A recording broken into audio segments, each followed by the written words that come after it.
Nous avons rendez-vous à Washington pour, autour du président Donald Trump, signer cet accord de paix. Toute idée de mixage et de brassage, c'est exclu. Ça n'existera plus dans ces accords-là.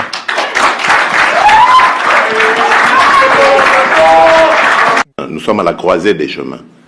Nous sommes en train d'aller tout doucement, mais sûrement, vers la fin de ces horreurs.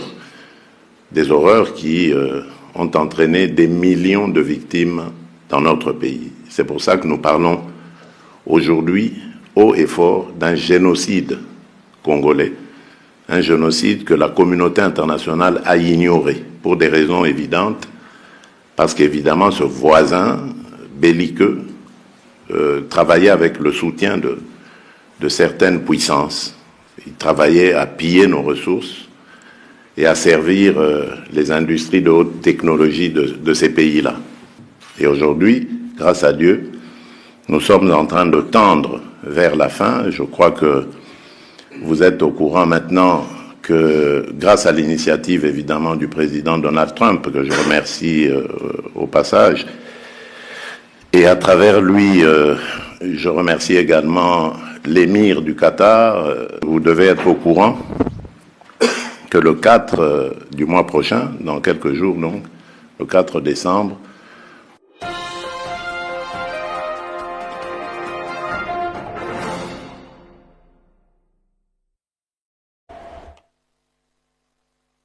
devant les professionnels des médias, le président de la République de Serbie a salué l'excellence des relations historiques qui unissent la Serbie et la RDC.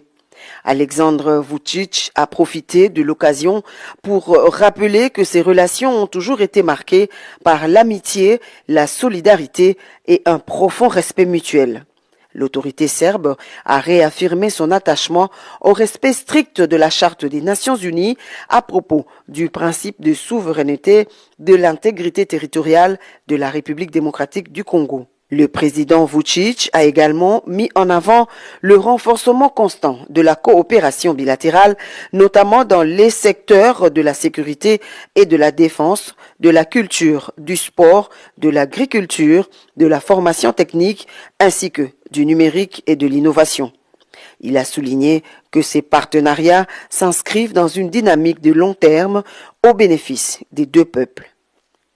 De son côté, le président Félix-Antoine Tshisekedi Tshilombo a remercié son homologue pour l'accueil chaleureux et les accords signés qui, pour le garant de la nation congolaise, ouvrent la voie à des nouvelles initiatives communes entre Kinshasa et Belgrade.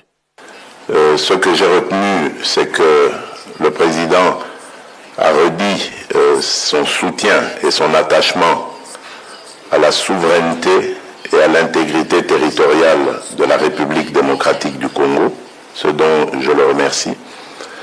Car comme vous le savez, mon pays est victime d'une agression injuste et barbare de la part d'un de ses voisins, le Rwanda pour ne pas le citer, et de se sentir soutenu dans une telle épreuve est un soutien et un réconfort que l'on ressent au plus profond de soi.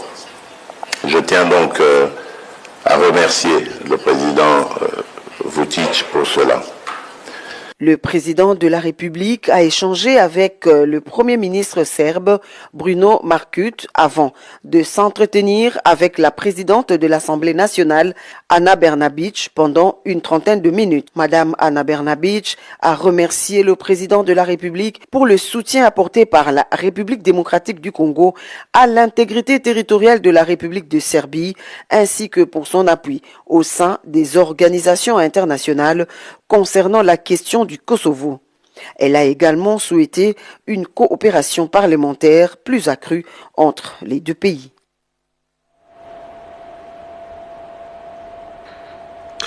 Le vendredi 28 novembre 2025, le président de la RDC, Félix Tshisekedi, était face à la diaspora congolaises vivant en Serbie et le pays environnant. Question d'échanger avec ses compatriotes sur le sujet d'actualité lié à la marche de la RDC. Félix Tshisekedi a longuement entretenu sur la signature éminent des accords de paix entre la RDC et le Rwanda à Washington. Regardez.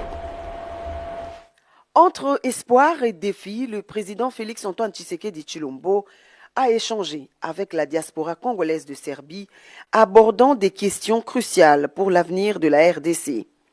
À travers un discours franc et direct sur les enjeux du pays, le chef de l'État a voulu maintenir le lien avec les citoyens congolais expatriés en Serbie, écouter leurs préoccupations et valoriser leur rôle d'ambassadeur de la RDC à l'étranger.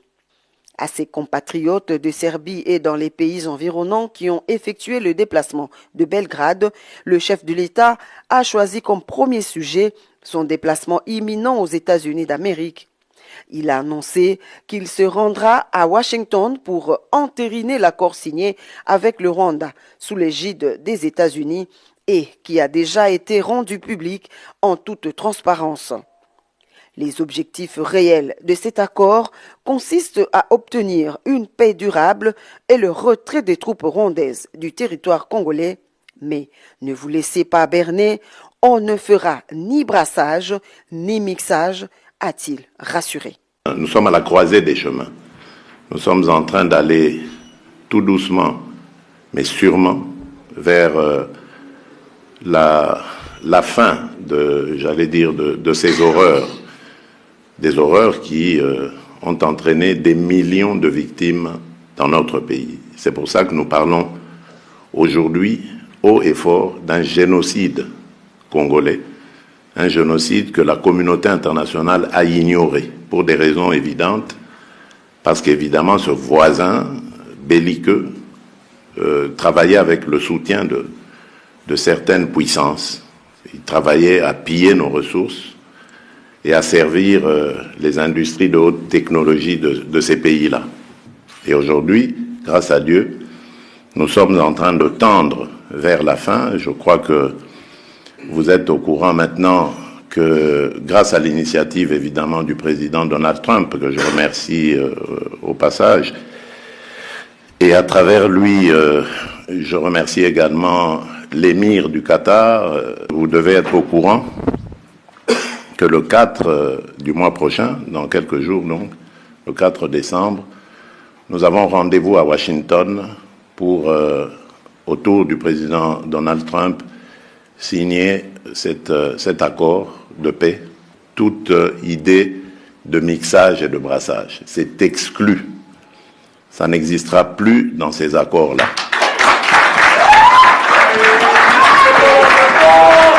Des réformes majeures mises en place sous son leadership éclairé, le président Tshisekedi cite notamment la gratuité de l'enseignement de base, la couverture santé universelle dans son premier volet de la maternité gratuite.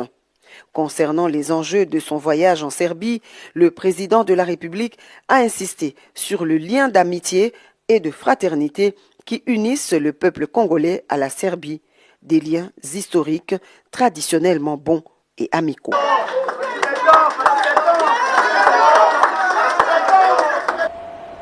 Venu de plusieurs coins de la Belgique, le Congolais de la diaspora ont marché dans les rues de Bruxelles pour dire non à l'ingérence du président rwandais Paul Kagame dans les affaires de la RDC, surtout en ce qui concerne la réouverture de l'aéroport de Goma pour des aides humanitaires. Calico à la main, ces Congolais parlent d'une impuissance de la communauté dite internationale. Madame et messieurs, ces images vous amènent à Bruxelles.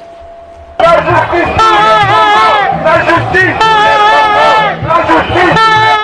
À Bruxelles, malgré une météo défavorable marquée par la pluie et le froid, plus de 300 Congolais de la diaspora se sont rassemblés pour une marche de protestation. Le cortège a traversé les rues. Les manifestants ont dénoncé les violences et les conflits qui frappent la République démocratique du Congo depuis plus de 3 décennies. Ils ont exigé justice pour leur pays et surtout la paix pour les populations congolaises.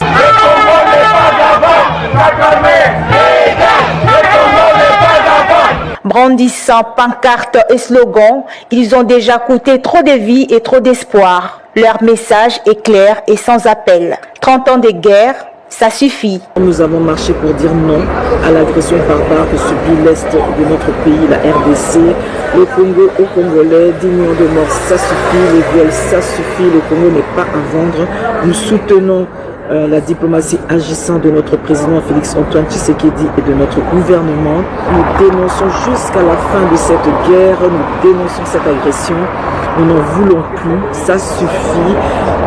S'il doit y avoir des accords, que ça se passe de façon légale, mais ce n'est pas en occupant nos territoires, il n'y a aucune excuse pour le meurtre. Cette mobilisation illustre la volonté de la diaspora congolaise de peser sur l'opinion internationale et rappeler l'urgence d'une solution durable pour la République démocratique du Congo. Peut-on utiliser le cinéma pour faire voir au monde ce qui se passe réellement dans l'Est de la RDC? 30 ans de massacre, viol, terrorisme, un film qui entend dénoncer le génocide perpétré en RDC. La fondation Charlène Moké a officiellement lancé son projet cinématographique intitulé L'Enfer de l'Est. Des artistes congolais internationaux y sont associés. Le ministre des Droits humains a salué ces projets, le qualifiant même de plaidoyer pour une prise de conscience collective. Sandra Niangi. C'est un cri du cœur, un appel à l'éveil national et à la justice internationale. Lors d'une cérémonie organisée autour du plaidoyer pour la reconnaissance des crimes commis en République démocratique du Congo, les mots ont résonné avec une force bouleversante. Il est temps que chaque Congolais s'élève. Depuis près de 3 décennies, le pays endure les violences d'une ampleur exceptionnelle. Massacres des civils, violences sexuelles massives, utilisation d'enfants dans les conflits, déplacement forcé des populations et pillage systématique des ressources naturelles. Des drames largement documentés par plusieurs organisations nationales, internationales et par des rapports indépendants. Pourtant, sur la scène mondiale, ces atrocités restent souvent qualifiées de crimes de guerre ou de crimes contre l'humanité, alors qu'une partie croissante de la société civile congolaise demande désormais leur reconnaissance comme le génocide. Selon le comité scientifique accompagnant le ministère des Droits humains, dont les analyses ont été présentées au public, plusieurs éléments pointent, selon eux, vers une planification organisée. Extermination ciblée des populations civiles, violence extrême, déplacement massif, mais aussi tentative de contrôle et de spoliation des zones riches en ressources. Au cours de cette rencontre, la Fondation Charlène Moké a également mis en lumière la dimension artistique de ce combat mémoriel. Au moment du recrutement, nous serons vraiment ouverts auprès de toute personne, que ce soit, comme vous dites, les sponsors, la presse, autres artistes qui peut-être n'est pas dans le projet, à s'associer à nous pour réaliser cette œuvre. La prochaine étape, selon les organisateurs, consiste à mobiliser les grandes instances internationales, l'Union européenne, États-Unis, Nations unies. Un vaste travail diplomatique et médiatique doit encore être mené pour enfin faire entendre la voix des victimes congolaises.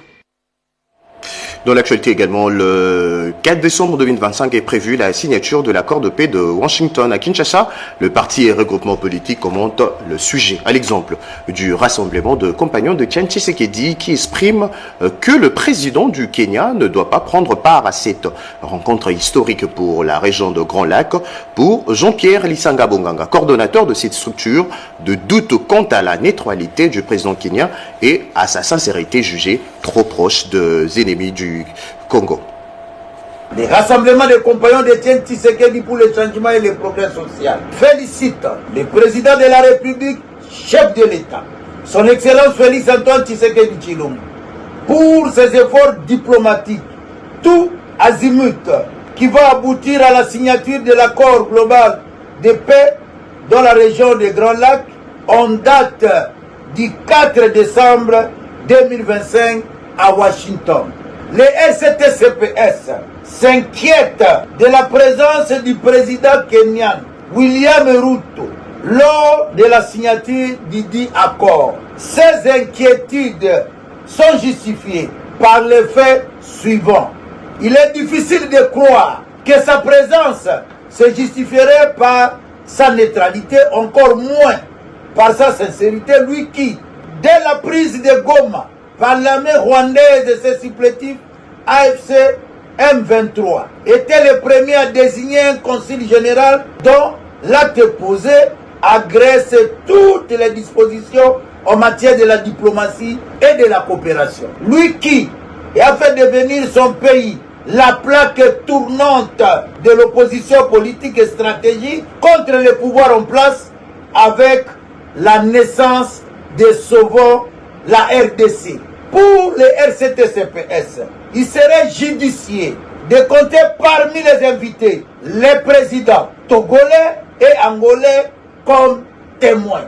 En tout état de cause, le RCT-CPS marchera le 15 décembre 2025 pour soutenir la vision du chef de l'État, son Excellence Félix-Antoine Tshisekedi Tshilombo, et invite le peuple congolais à adhérer massivement à cette vision pour le salut de notre nation.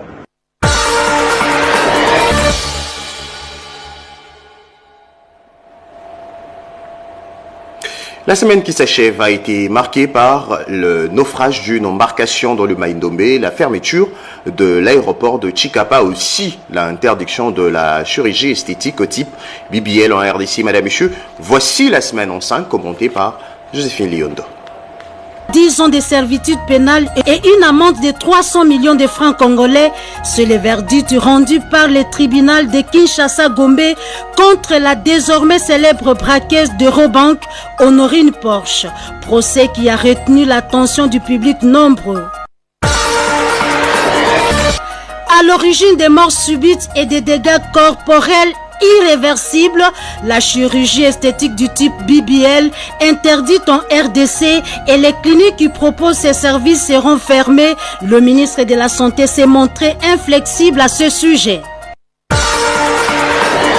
Kinshasa à l'écoute de l'enfant. La journée mondiale de l'enfance a été célébrée dans la capitale le jeudi 27 novembre dernier sous le thème promouvoir l'inclusion des enfants dans la gestion des affaires publiques. La première ministre a saisi cette occasion pour évoquer les initiatives gouvernementales visant à placer l'enfant au centre des préoccupations. Lutte contre la rougeole et la polio en RDC. 11 000 enfants seront vaccinés à la fin de cette campagne de vaccination lancée par le ministre de la Santé dans la province de l'Ituri, Otuele, Bazuele, Katanga, Lualaba et Tanganyika et dans les 18 autres provinces. C'est le ministre de la Santé qui a donné le coup d'envoi de cette nouvelle campagne de vaccination contre la polio. Gestion des patrimoines immobiliers de l'État, le ministre de l'Urbanisme et Habitat a effectué une tournée d'inspection dans la commune de Gombe pour s'assurer de l'état des concessions villas et immeubles relevant du domaine privé de l'État. Une manière de lutter contre la spoliation de ces biens immobiliers de l'État. Autre fait majeur de la semaine, c'est la menace grandissante des ravins dans la capitale. Pour s'en rendre compte et trouver des solutions d'urgence, le ministre des Infrastructures et Travaux publics, avec le soutien de l'Office de la voirie et drainage, s'emploie déjà à des travaux anti-érosifs dans 5 sites considérés où les dangers semblent imminents. Infrastructures routières, ouf des soulagements pour les usagers de la route nationale numéro 1 axe Kikwiti et Kenge dans le Kwango. Les travaux lancés par le ministre en charge des infrastructures produisent leurs résultats. La circulation est de nouveau fluide. Dans un autre volet, cette fois celui des infrastructures aéroportuaires, l'aéroport national de Chikapa sous le coup d'une fermeture. Décision prise par la RVA à cause de l'état de dégradation de la piste. Pas d'eau potable dans les territoires de Kaemba dans la province de Kwango. La population de ces coins du pays était dans la rue pour réclamer l'amélioration des conditions de vie et protester contre la multiplicité des taxes. Une embarcation de plus a coulé dans le Mai-Ndombe. Plus de 20 personnes ont perdu la vie le jeudi 27 novembre dernier dans une baleinière à cause, selon des témoignages, d'un vent violent qui a soufflé depuis le territoire de Kiri. Des recherches se poursuivent pour retrouver d'éventuels survivants. Voilà tout sur la semaine en 5 minutes. Dans la suite de l'actualité, le principal défi actuel auquel la Régie des eaux fait face dans l'atteinte de sa mission et sa situation financière ont été expliqués aux élus du peuple membre de la commission ECOFIN. Les autres détails avec Serge Merlamata. Fidèle à son engagement en matière de transparence et de redevabilité, l'édité général, la régie des USA, David Chulumba Mutombo, a répondu à l'invitation de la Chambre basse du Parlement pour une audition devant la Commission économique, financière et des contrôles budgétaires de cette institution qui incarne la représentation nationale. Au milieu des échanges figurait entre autres l'analyse financière de la régie des USA, de l'état actuel des dettes bancaires locales à la situation des investissements ainsi qu'à sa capacité de remboursement de ses dettes bancaires. À ce jour, la Régie des eaux n'a aucune dette vis-à-vis des banques locales. C'est là parce que notre capacité de remboursement est encore modérée et donc on n'a pas voulu payer les intérêts continuellement. La situation de la dette publique vis-à-vis la Régie des USA a également été abordée dans les discussions. Dans l'espoir qu'en croisant les titres, nous n'allons pas avoir à payer à l'État ce que nous devons parce que l'État nous doit plus que ce que nous devons à l'État. D'autres questions ont été également évoquées lors de cette séance, comme les dettes sociales de la Régie des USA. Nous allons ensemble avec eux regarder ce qui est prévu dans le budget de l'État 2026. Nous espérons que l'État a prévu un peu plus de moyens pour nous permettre d'assurer un service beaucoup plus régulier, mais également pour nous permettre d'augmenter le taux de desserte en RDC. Malgré ces nombreux défis, la Régie des eaux reste déterminée à assurer un service d'utilité publique exceptionnel, en mettant l'accent sur l'amélioration de la qualité de vie de tous les Congolais. Le projet PTA dans la Chopo aura besoin d'une main-d'œuvre qualifiée. Pour s'y faire, une délégation du Fonds social de la RDC qui séjourne à Kisangani a échangé avec le directeur provincial de l'Institut national de préparation professionnelle, Edith Char. La délégation du Fonds social de la République démocratique du Congo, FSRDC, poursuit sa mission de prospection et de négociation avec les différents centres de formation professionnelle de la ville de Kisangani, dans la province de la Chopo, sous la conduite du chef d'antenne provincial Urbain Batalo-Koutou, avec des experts techniciens du FSRDC. La mission a eu des échanges fructueux avec le staff provincial de l'INPP Kisangani, sous la coordination de son directeur provincial, Pierre Loango, sur les possibilités de sceller un partenariat stratégique en faveur des jeunes de la Chopo dans son ensemble, dans le cadre du projet d'appui à la gouvernance et au développement des compétences en appui au programme de transformation de l'agriculture RDC, PTA-RDC. Il s'agit de la formation socio-professionnelle, de la préparation des jeunes, de l'entrepreneuriat et bien d'autres formations pour leur autoprise en charge. Cette brève séance de travail INPP-FSRDC, suivie d'une visite de terrain sur les vastes chantiers de l'Institut national de préparation professionnelle, a donné une idée exacte aux experts techniques du Fonds social de la République démocratique du Congo, afin de se faire une idée exacte de besoins et de la nécessité d'appuyer cet ouvrage en construction qui augure un lendemain meilleur pour les jeunes de la province de la Chopo. Ce projet ambitieux d'appui à la gouvernance et de développement des compétences mis en œuvre par le Fonds social de la République démocratique du Congo, qui dirige Philippe Ngwala Malemba, est financé par la Banque africaine de développement grâce à la vision du chef de l'État Félix-Antoine Tshisekedi Tshilombo. Le programme de développement à la base de 145 territoires montre ses résultats entre écoles modernisées et centres de santé opérationnels, deux ouvrages qui changent le quotidien de population. Focus dans le Haut-Katanga. Et dans les Tanganyika plutôt. C'est un rêve devenu réalité pour les habitants de la province du Tanganyika. La délégation du conseiller spécial du chef de l'État chargé de suivi du PDL 145 territoires en visite d'inspection dans ce coin du pays a constaté des avancées significatives. Établissements scolaires achevés et déjà occupés par les élèves qui ont désormais un cadre moderne d'apprentissage. Je suis très ravi de la délégation qui vient de fouler les pieds dans notre terrain aujourd'hui. Nos sincères remerciements d'abord à son Excellence, Monsieur le Président de la République, Félix-Antoine Tshilombo, pour avoir songé à nous et de donner ces grands bijoux aujourd'hui. C'est là qui était une rêve est devenue une réalité pour aujourd'hui. Même réalité pour les infrastructures sanitaires, à l'instar du centre de santé de la Motowa, où les responsables a remercié le chef de l'État pour cette vision claire au profit des populations. Nous tenons à exprimer nos sentiments de gratitude au président de la République, son Excellence Félix Antoine Tshisekedi Tshilombo, chef de l'État, qui a pensé à soulager les problèmes de la population sur le plan sanitaire.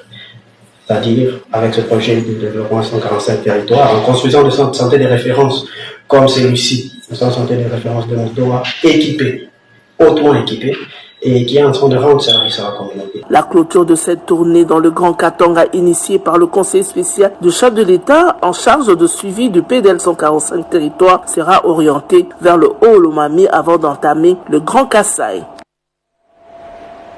Vous venez de suivre la réalisation du programme de développement à la base de 145 territoires, dont le Tanganyika. La santé nous amène dans le Haut-Lomami pour parler du lancement de la campagne contre la poliomyélite. Le vice-gouverneur a donné le go le mercredi 26 novembre 2025. Pascal Chichon. L'Institut La Termitière a servi de cadre au lancement officiel de la campagne de vaccination combinée contre la rougeole et la rubéole des enfants de 6 mois à 14 ans dans la province du Haut-Lomami. La dite campagne a été lancée par le vice-gouverneur Mwenzewa Kadilo Rosen, représentant du gouverneur Marmo Banza à Mission. Après les allocutions de plusieurs intervenants du secteur de la santé qui ont abordé les deux types de pathologies, la rougeole et la rubéole, qui sont similaires par rapport aux symptômes. Devant le représentant de la présidente de l'Assemblée provinciale par intérim, certains membres du gouvernement ainsi que leurs invités et plusieurs partenaires venus pour cette fin, le vice-gouverneur Mwenzewa Kadilo Rosen a rendu le vibrant hommage au chef de l'État Félix Antoine Tshisekedi Tshilombo, garant de la couverture santé universelle. Nous invitons les parents à accompagner tous les enfants âgés de 6 mois à 14 ans vers les sites de vaccination qui seront installés en stratégie fixe et des fois avancée pour recevoir ces vaccins combinés contre la rougeole et la rubéole. Après cette campagne de 5 jours, ce vaccin sera donné en PEV de routine à tous nos enfants. Je ne puis terminer mon adresse sans exprimer ma gratitude et celle de toute la population du Haut-Lomami aux partenaires techniques et financiers dont l'appui à l'échelle nationale et provinciale est déterminant pour leur apport en vaccin. Signalons que la dite campagne de vaccination combinée contre la rougeole et la rubéole va du 27 au 1er décembre 2025 dans la province du Haut-Lomami. Santé toujours, le réseau de médias africains pour la promotion de la santé et de l'environnement a lancé son 4e forum sur le maladie tropicale négligée le 25 novembre 2025 à Abidjan par vidéoconférence. Les journalistes vont s'y retrouver en présentiel en janvier 2026 à Cotonou au Bénin pour la seconde phase. Yvette Mankoutima. Les journalistes membres du réseau des médias africains pour la promotion de la santé et de l'environnement REMAPSEN se sont réunis autour du thème « La négligence à la mise en lumière, faire avancer l'agenda africain pour l'élimination des maladies tropicales négligées MTN ». Le 4e forum des médias a été lancé le 25 novembre 2025 par le président du conseil d'administration de cette grande plateforme des journalistes africains, Youssouf Bamba. Ce forum constitue pour le REMAPSEN un moment crucial pour discuter des défis liés à l'élimination des maladies tropicales négligées et trouver des solutions pour les relever par la communication médiatique. Il est donc impératif que tous les secteurs de la société se mobilisent pour lutter contre ces maladies qui affectent les populations les plus vulnérables. 43 pays africains, avec près de 100 journalistes et partenaires, se sont connectés à ces webinaires dont Speak Up Africa. La professeure Awa Mariev Kolsek, présidente du Forum Galien Afrique partenaire du REMAPSEN, a incité les professionnels des médias à agir pour le bien-être de la communauté tout en signifiant le pourquoi de l'appellation maladie tropicale négligée. Les maladies tropicales négligées touchent plus de 600 millions d'Africains. soit 40% du fardeau mondial. Ces maladies aveuglent, défigurent, rendent invalides et stigmatisent des millions de personnes. Pourtant, la prévention est possible, ainsi que le traitement et dans bien des cas, l'élimination.